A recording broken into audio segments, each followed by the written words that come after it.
lembrando qual que era o problema inicial, né, de gestão da qualidade.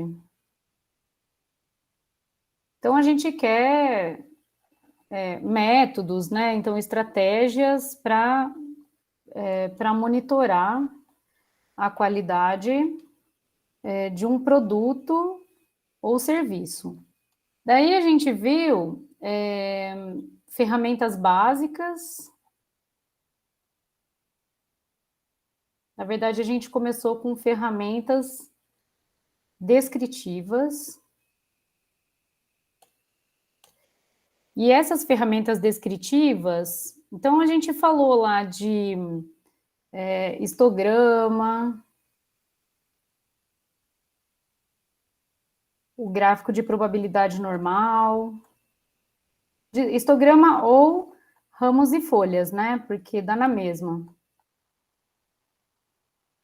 Eles são construídos de uma forma parecida e a análise que vem deles, né, que resulta, também é bem parecida, né? O gráfico de probabilidade normal, box plots, e o que eu vou colocar aqui em um outro tópico seriam os gráficos de controle, né? Então, aqui entrariam as ferramentas básicas da qualidade.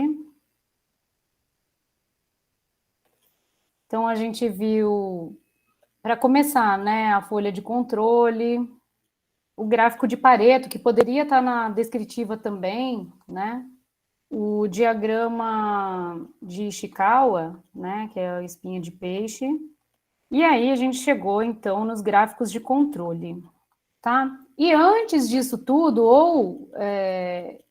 ou aqui, por exemplo, na espinha de peixe, né, pode mudar a estratégia, gráfico de controle de Pareto pode mudar a estratégia, a folha de controle, você pode escolher, né, por exemplo, um tipo de defeito e estudar somente ele, tá? Mas para a maioria deles aqui, a gente vai definir inicialmente uma característica da qualidade, que eu vou colocar aqui, né? Então, estratégia para monitorar a qualidade de um produto ou serviço para uma característica da qualidade definida. Então, definiu a característica da qualidade, que ferramentas você pode usar, né? Ferramentas estatísticas. Então, você pode começar com histograma, ou ramos e folhas, gráfico de probabilidade normal, para entender a distribuição dos dados observados, box plots. Depois, ferramentas básicas da qualidade, essa folha de controle, espinha de peixe, gráfico de Pareto, seria mais para entender as possíveis causas, né, de defeitos, tá? Então, aqui, a gente teria... Então, esses aqui seriam para identificar causas de problemas, tá? Que levam a defeitos nas peças. Esses daqui, histograma, ramos de folhas e gráfico de probabilidade normal e box plots, seria para entender a distribuição dos dados. E o gráfico de controle, a ideia seria monitorar a característica da qualidade ao longo do tempo. Então, aqui a gente olha a distribuição dos dados. E aqui a gente olha para os dados ao longo do tempo. Notem, então, que essas ferramentas descritivas, claro que eu poderia colocar aqui também um gráfico de linha, tá? Mas já que a gente vai fazer no gráfico de controle, então a gente já vai fazer gráfico de linha com os limites de controle. Então, aqui, nesse primeiro momento, a gente olha de forma transversal. O que significa isso? Significa que eu vou pegar todos os dados, vou usar as ferramentas descritivas para olhar uma fotografia geral do que está acontecendo.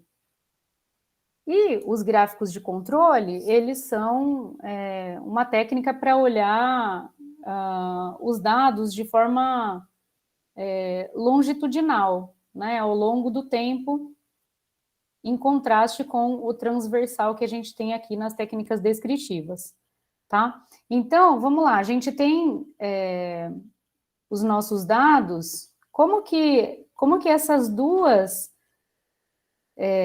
ferramentas, né, o gráfico de controle e essas ferramentas descritivas se complementam, né? Então, a gente tem o gráfico de controle. Vamos supor que a gente tem um gráfico de controle do x-barra aqui. Então, do x-barra,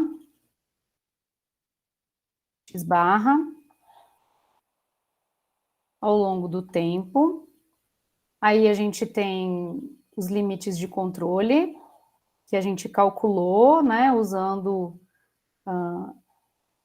as amostras. E aí a gente tem os pontinhos, né, então você tem aqui os valores de t, em que você observou aquelas amostras, lembrando que cada pontinho é um x-barra, né, de uma amostrinha que você tirou para inspeção. Então, aqui, digamos que você tem esses pontos aqui, e aí, então, você está olhando ao longo do tempo, né? Então, aqui, você tem o gráfico, que é um gráfico de linha. Aqui, você tem o limite superior de controle, a linha central e o limite inferior de controle, tá?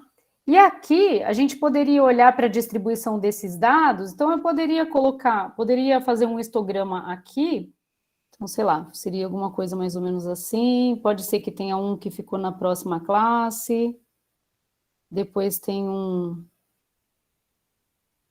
aqui, por exemplo, tá? Vamos supor que a gente usou mais classes e ele ficou mais parecido com isso, vai ficar mais fácil para mim, tá?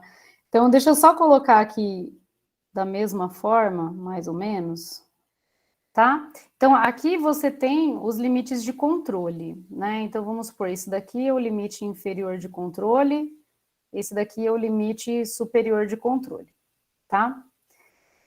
Então, aqui, ó, nesse gráfico da direita, eu estou olhando para a distribuição empírica dos dados sem a informação ao longo do tempo. E aqui, no gráfico de controle, eu estou usando esse artifício, né, do gráfico de linhas para monitorar a característica da qualidade ao longo do tempo, de acordo com as amostras que eu coletei, tá?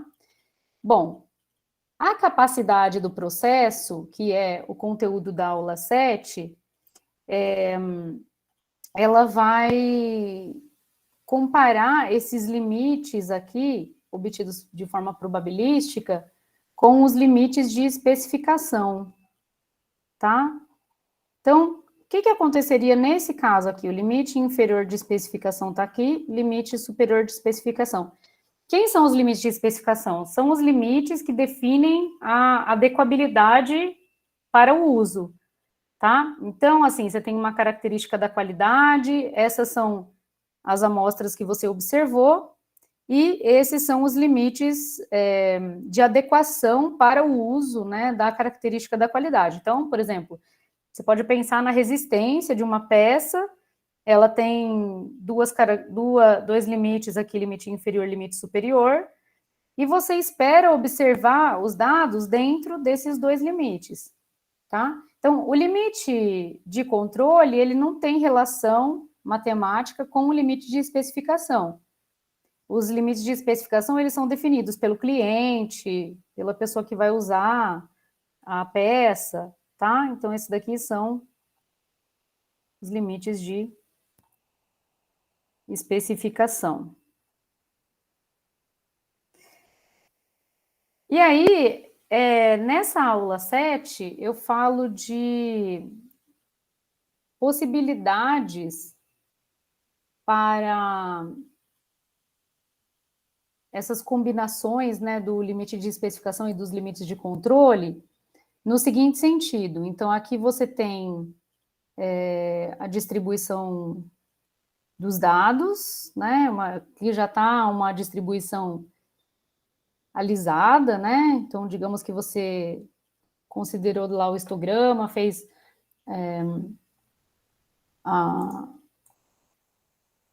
estimou a densidade, né, e aí está aqui, tá? E aí a gente fala de 3 casos, né? Então, esse daqui seria um caso, esse daqui seria outro caso, esse daqui vai ser o outro caso. Os limites de controle, se você considerar... Ah, não ficou muito bonito, mas não vou fazer de novo, não. Acho que dá para imaginar, né? Então, os limites de controle, eles vão ser os mesmos. Limite inferior de controle e limite superior de controle. Limite inferior de controle, limite superior de controle.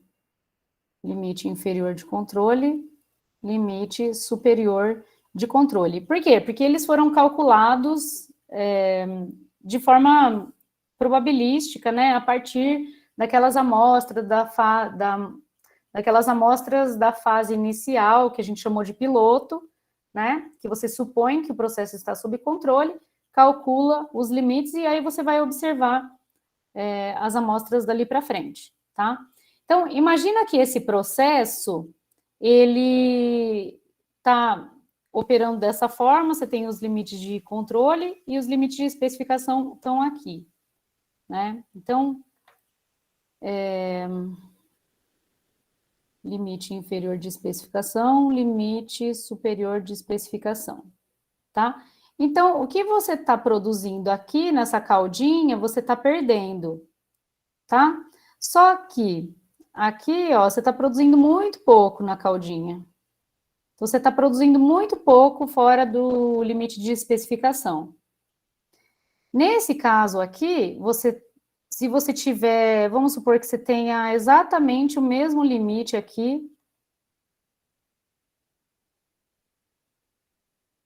e aí nesse caso você tá perdendo, né? Então, isso daqui é o que você está perdendo. Por quê? São peças que você produziu fora dos limites de especificação, tá? Comparando com esse daqui. Esse é um caso muito pior, né? Porque você perde mais aqui, tá? Agora, imagina que você tá com esse processo dessa forma e os limites de especificação são esses. E aí, nesse caso aqui, tudo que você produz fora dos limites de especificação, você vai perder. Então, aqui você tem uma probabilidade de produzir peças defeituosas muito maior do que no primeiro caso, tá? Então, qual que é a situação ideal que a gente quer? Que os limites de controle estejam dentro dos limites de especificação, tá? Lá no slide da aula 7, eu falo de uma quantidade que é a razão da capacidade do processo, que é o CP, que seria a diferença dos limites de especificação para 6 sigmas. Por quê? Porque quando a gente construiu os limites de controle, a gente considerou 3 sigmas para a direita e para a esquerda do Mi. Então, o que a gente está comparando aqui, antes de voltar lá para o slide? Então, eu estou comparando o tamanho desse intervalo, né? Então, aqui está o meu intervalo entre os limites de especificação. Aqui está o meu intervalo entre os limites de especificação. E aqui está o meu intervalinho entre os limites de especificação. Então, eu estou comparando esse tamanho aqui, né, com o 6 sigma. Claro que a gente não observa o sigma, né, então, em geral, a gente tem que trabalhar com a razão da capacidade do processo estimada, né, que seria, então, o CP chapéu, que é a diferença dos limites de especificação para os 6 sigma chapéu, em que esse sigma chapéu foi estimado usando as amostras que eu observei, né? Então, estimativa obtida das amostras, tá? Então, essa razão da capacidade do processo, ela está justamente comparando o tamanho, né, o intervalo entre os limites de especificação e o intervalo entre os limites de controle. E a gente quer sempre que essa razão da capacidade do processo seja essa daqui, tá? Então, essa daqui seria o ideal. E esse caso é o caso em que a razão da capacidade do processo é maior do que 1, tá? Esse daqui, a razão da capacidade do processo é 1, e esse daqui é menor do que 1. E, além disso, essa razão da capacidade do processo vai me dizer o quanto eu estou produzindo de peças dentro das especificações. Ou seja, o quanto que eu estou aproveitando, né, do meu processo como peças conformes, né? O quanto que eu estou produzindo de peças conformes dentro de todas as possíveis, tá? Então, é sempre importante a gente lembrar que esses limites de especificação, eles são definidos externamente. E os limites de controle são definidos internamente depois da observação das amostras, né? Então, lá no slide da aula 7, então aqui é o que a gente falou, né? Depois vem um exemplinho que vocês podem ver lá no vídeo, tá? E aí aqui tem essa interpretação, né, do percentual da faixa de especificação que é usado pelo sistema, tá? Então aqui você vai estimar essa razão da capacidade do processo. Aí se você fizer 1 sobre isso, você vai ver o quanto da faixa de especificação o processo está utilizando, tá? Se a razão da capacidade do processo for maior do que 1, então significa que os limites de especificação estão externos aos limites de controle. Se for menor do que 1, eles estão internos aos limites de controle, tá? Tem um problema nessa abordagem, né? Então, ó, aqui está o caso em que você tem... Ah, importante. Aqui está aparecendo os limites naturais de tolerância, que eu também explico no vídeo como que é, tá? Os limites naturais de tolerância, eles são calculados para a variável x, e os limites de controle são para o x barra, tá? Então, essa é a única diferença.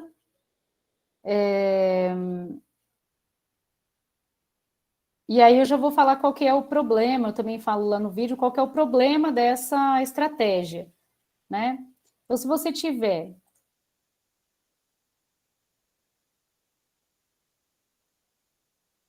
um caso parecido com isso aqui, aí eu quero que vocês me respondam qual é o problema. Então, digamos que você tenha lá a distribuição dos dados, você tem os limites de controle que foram calculados, e o processo está deslocado, ou seja, você tem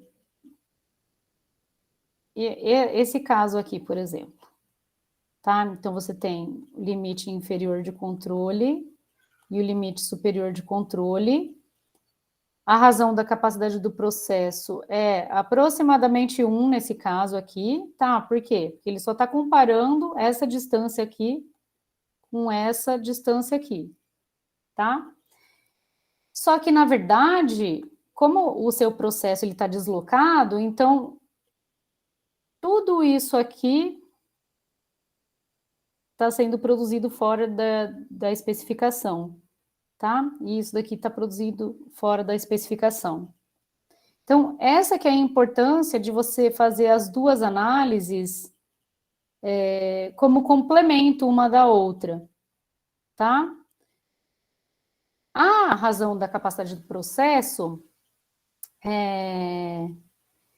então, para analisar a capacidade do processo, é recomendável ou não, é importante analisar ou verificar o controle estatístico do processo, né, os gráficos de CEP, analisar, deixa eu ver como é que eu vou colocar, a simetria dos dados, e como que a gente faz isso? Com histograma, com box plot, e verificar as distâncias de LIC e LSC do valor-alvo. Quem que é o valor-alvo? É o centro do seu processo, tá? Então, você vai... deixa eu pensar aqui se vai ser do valor-alvo... o valor-alvo, na verdade, ele é o Mi, tá? Que é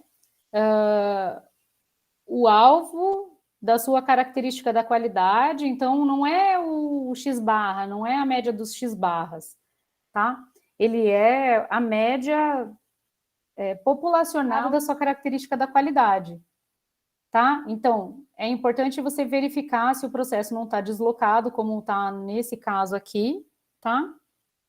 Porque se você fizer a análise da razão da capacidade do processo nesse caso aqui, você vai sozinha, né, sem analisar esses itens aqui, verificar o controle estatístico, analisar a simetria, aí você pode chegar numa conclusão incorreta, tá? Então, a gente construiu todas essas análises aqui e não foi à toa, né? Não foi por capricho. Essas ferramentas descritivas, histograma, ramos e folhas, o gráfico da probabilidade normal, boxplots, eles ajudam, embora eles não sejam suficientes, né? Eles ajudam a entender a distribuição dos dados. Daí, a parte dessas ferramentas aqui para identificar as causas, o gráfico de controle, ele tem o objetivo de analisar os dados ao longo do tempo e também obter esses limites de controle, né? Então, são duas análises que se complementam, tá? Esse tema de análise da capacidade do processo, a gente vai voltar depois e vamos, inclusive, ver algumas outras medidas para analisar a capacidade do processo, tá? Que vão ser, claro, mais adequadas para não acontecer esse tipo de coisa que a gente falou aqui, tá? Então, basicamente, a gente vai analisar com duas componentes, uma à direita do valor-alvo e outra à esquerda do valor-alvo, tá? Porém, é importante a gente já falar desse caso, né, do caso mais simples, que é a razão da capacidade do processo desse jeito aqui, para que vocês já comecem a assimilar que o objetivo é verificar se você está produzindo as peças dentro dos limites de especificação e monitorar o processo ao longo do tempo. Essa razão da capacidade do processo pode ser que você não tenha um dos limites também de especificação, tá? Então, pensa naquele exemplo da entrega de lanches, né? Que você tem que entregar com menos de 30 minutos, e esse é o seu limite superior de especificação. Aí, nesse caso, você vai construir uma nova quantidade aqui, que vai ser a distância do limite superior de especificação para o valor-alvo, e comparar isso com 3 sigmas só, tá? Então, esse daqui é o caso mais simples que tem. Depois a gente vai retornar nisso, e aí a gente vai falar de de outras medidas mais gerais, tá?